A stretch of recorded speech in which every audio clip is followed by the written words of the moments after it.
Welcome to vibrant TV. నేను మీ రాజు. ఇటు ఆంధ్రప్రదేశ్ ముఖ్యమంత్రి చంద్రబాబు నాయుడు గారు రేవంత్ రెడ్డి గారిని కలుద్దాం త్వరలో, అలాగే సమస్యలను పరిష్కరించుకుందామని చెప్పేసి కూడా ఒక లేఖ రాయడం. సరే, మీ లేఖ మాకు అందింది, డెఫినెట్గా మనం కలవాలి, కలిసి చర్చించుకోవాలని చెప్పేసి కూడా ఇటు చంద్రబాబు నాయుడు గారికి రేవంత్ రెడ్డి కూడా రిటర్న్ లేఖ రాయడం అనేది కూడా జరిగింది.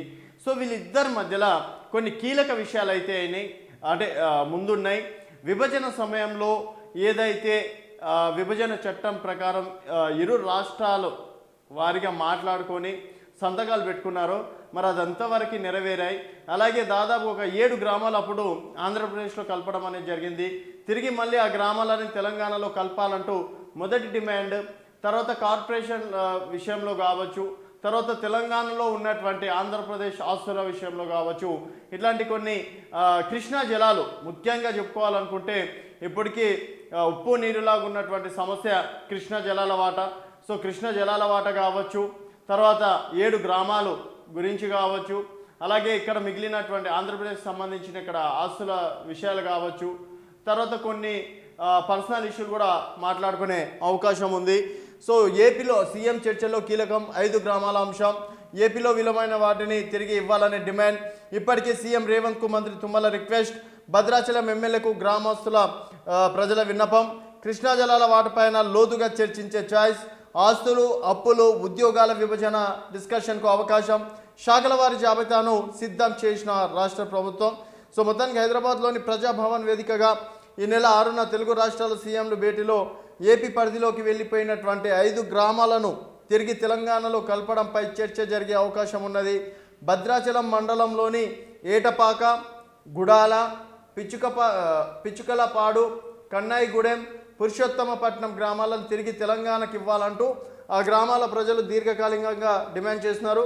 మంత్రి తుమ్మల నాగేశ్వరరావు సైతం ఈ విషయంపై మంగళవారం సీఎం రేవంత్ రెడ్డికి లేఖ రాశారు. ఏపీ సీఎంతో జరిగే చర్చలో దీనిపై స్పష్టమైన నిర్ణయాన్ని తీసుకోవాలని కోరారు. భద్రాచలం రామాలయం దేవస్థానం భూములు పురుషోత్తమపట్నం గ్రామంలో ఉన్నాయని, ఆ భూముల పర్యవేక్షణకు పాలనకరమైన ఇబ్బందులు తలెత్తుతున్నాయని పేర్కొన్నారు.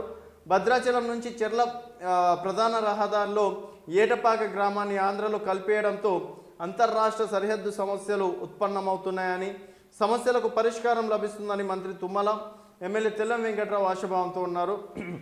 కృష్ణా జలాల వాటపైన ప్రతిష్టాంబన. 2 రాష్ట్రాల మధ్య దీర్ఘకాలికంగా కృష్ణా జలాల వాటపై వివాదం కొనసాగుతున్నది. ఒకవైపు జస్టిస్ బ్రిజేష్ కుమార్ ట్రిబ్యునల్లో, మరోవైపు సుప్రీంకోర్టులో 2 రాష్ట్రాల వివాదాలపై విచారణ జరుగుతున్నది. గత ప్రభుత్వంలో అప్పటి సీఎంలుగా ఉన్న కేసీఆర్, జగన్మోహన్ రెడ్డిలు ప్రగతి భవన్ వేదికగా చర్చలు జరిపి బేసిన్లు లేవు, బేషశాలలు లేవు అంటూ జాయింట్ స్టేట్మెంట్ ఇచ్చినప్పటికీ నీటి వాట విషయంలో ఉప్పు నిప్పు వాతావరణం నెలకొన్నది. నాగార్జునసాగర్ డ్యాంపై 2 రాష్ట్రాల పోలీసులు భౌతిక దాడులు చేసుకునే వరకు వెళ్ళింది. కేంద్ర హోంశాఖ జోక్యం చేసుకున్న పరిష్కారానికి నోచుకోలేదు.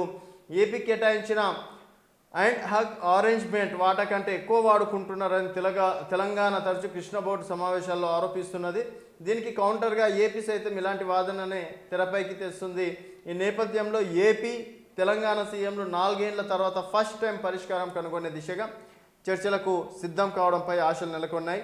ఇంకా అనేక అంశాలు ఇంకేవేవంటే, విభజన చట్టంలోని పేర్కొన్న షెడ్యూలు 9, 10లో పేర్కొన్నటువంటి పలు కార్పొరేషన్ల మధ్య ఆస్తులు, అప్పులు, పంపిణీ, ఉద్యోగాల కేటాయింపు అంశాలు కూడా చర్చకొచ్చే అవకాశాలు ఉన్నాయి. 9వ షెడ్యూల్లోని సంస్థలు హెడ్ క్వార్టర్స్లో నిర్వచనంపై శిలాభి షిండే కమిటీ ఇచ్చిన వివరణ, కేంద్ర హోంశాఖ చేసిన సమర్థన, తెలంగాణ ఏకాభిప్రాయాన్ని వ్యక్తం చేయడంపై ఏపీకి భిన్నమైన అభిప్రాయం ఉన్నది. దీంతో ఇందులో 91 సంస్థలో 2 మినహా మిగిలిన అన్నింటినీ 2 రాష్ట్రాల మధ్య పంచుకోవడంపై ఆమె సిఫారసులు చేశారు, కానీ అవి ఆచరణ రూపం దాల్చలేదు. 10వ షెడ్యూల్లోని కొన్ని సంస్థల బ్యాంక్ డిపాజిట్ల వ్యవహారం సుప్రీంకోర్టుకు చేరిన తర్వాత తీర్పు వెల్లడైన వాటిపై ఇంకా 2 రాష్ట్రాల మధ్య వివాదం కంటిన్యూ అవుతున్నది. ఉమ్మడిగా ఉన్న మొత్తం 245 ఇన్స్టిట్యూషన్లు చెందిన ఆస్తుల విలువ సుమారు 1.45 లక్షల కోట్లుగా ఉంటుందని ప్రాథమిక అంచనా. మరో 12 సంస్థల విషయంలోనూ వివాదం నెలకొన్నది. సీఎంలు వీటినన్నింటిపై చర్చించిన తర్వాత వివాదాలు కొలిక్కి వస్తాయా, లేక మళ్ళీ కోర్టులోని పిటిషన్లు తీర్పు వెలువరించడంపై ఆధారపడి నిర్ణయాలు జరుగుతాయా అనేది కీలకంగా మారింది. వీటికి తోడు విజయ డైరీ, ఆర్టీసీ, ఆసుపత్రి, కళ్యాణ మండపం, స్టేట్ ఫైనాన్స్ కార్పొరేషన్, ఆంధ్రప్రదేశ్లోని హెవీ మిషన్స్ లిమిటెడ్, సింగరేణికి చెందిన పంపిణీ తదితర అంశాల్లోనూ రెండు రాష్ట్రాల మధ్య వివాదం నెలకొన్నది. 10 ఏళ్లుగా హైదరాబాద్ నగరం రెండు రాష్ట్రాలకు ఉమ్మడి రాజధానిగా ఉండడంతో ఇంతకాలం ఏపీ వాడుకున్న భవనాలు ఇప్పుడు తెలంగాణకు స్వాధీనం కావడంతో వాటిపైన కూడా ఎలాంటి కొత్త ప్రతిపాదనలు వస్తాయన్న సందేహం నెలకొన్నది.